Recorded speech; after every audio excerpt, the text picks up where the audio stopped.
आज के वीडियो में हम डिस्कस करेंगे जेंसॉल इंजीनियरिंग के बारे में। जेंसॉल इंजीनियरिंग रिन्यूएबल एनर्जी का इंफ्रास्ट्रक्चर डेवलपमेंट करने का काम करते हैं। सोलर से रिलेटेड और ग्रीन एनर्जी से रिलेटेड जो भी डेवलपमेंट का काम होता है उसको ये करते हैं। 2012 में कंपनी की शुरुआत होती है सोलर सोल्यूशन प्रोवाइडर के तौर पे।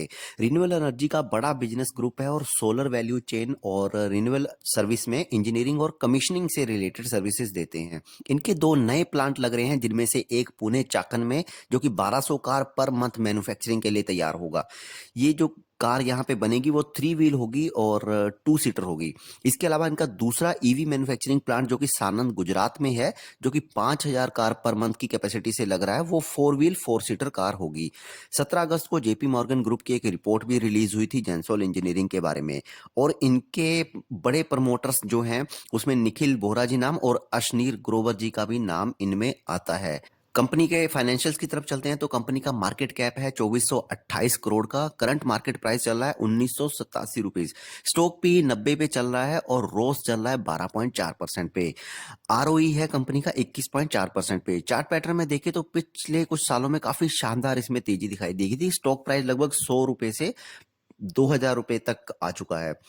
क्वार्टरली रिजल्ट्स की देखें तो 2023 जून में 147 करोड़ का बिजनेस हुआ था, जिसमें कि 25% प्रॉफिट मार्जिन के साथ 12 करोड़ का नेट प्रॉफिट इनको रहा था। साल दर साल की बात करें तो मार्च 2023 में 154 करोड़ की सेल्स हुई थी, जिसमें कि 15% ऑपरेटिंग प्रॉफिट मार्जिन के साथ 27 करोड़ का नेट प्रॉफिट रहा था।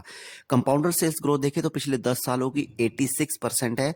डेटा बहुत ही अच्छा है यहाँ पे। और बैलेंस शीट देखें तो कंपनी का रिजर्व जो है वो 194 करोड़ का रिजर्व है और बोरोइंग्स 520 करोड़ की है, थोड़ी सी ज्यादा है। और ये बोरोइंग्स इसलिए भी ज्यादा है क्योंकि इनके दो नए प्लांट पुणे और सानंद गुजरात में जो लग रहे हैं, तो इन दोनों प्लांटों का जैसे ही प्रोडक्शन स्टार्ट होगा और प्रॉफिट आना शुरू होगा तो ये डेट हमें धीरे धीरे निकलता हुआ दिखाई देगा। शेयर होल्डिंग पैटर्न देखें तो 62% जो हिस्सेदारी है वो प्रमोटर्स के पास है, एफआईज के पास 1.87% है और डीआईज के पास 0.6% की हिस्सेदारी है। पब्लिक के पास देखें तो 34% की हिस्सेदारी पब्लिक के पास है। आने वाले टाइम में कंपनी के पास बहुत अपॉर्चुनिटीज हैं, क्योंकि ईवी सेक्टर में है, ग्रीन मोबिलिटी में है, अदानी, एसबीआई, ग्रीन को जैसे बड़े इनके नाम है कस्टमर लिस्ट में। और गवर्नमेंट की ईवी पॉलिसी के साथ इनको फायदा मिल सकता है, जिससे इनको बिजनेस एक्सपांड करने में काफी मदद मिलेगी। और जिस हिसाब से कंपनी अपना एक्सपेंशन कर रही है तो अच्छा खासा रिटर्न यहाँ पे हमें देखने को मिल सकता है। लेकिन इसमें एक रिस्क वो ये है कि एक फर्स्ट जनरेशन बिजनेस है, पुराना इनका कोई एक्सपीरियंस नहीं है कार मैन्युफैक्चरिंग में। और बड़े प्लेयर्स जैसे कि टाटा, महिंद्रा, इनके साथ कंपनी कैसे अपने आप को सेट कर पाती है वो तो आने वाला टाइम ही बताएगा। तो ये थी एक छोटी सी चर्चा जेंसॉल इंजीनियरिंग के ऊपर। मिलते हैं नेक्स्ट वीडियो में किसी नए बिजनेस के साथ। Thank you.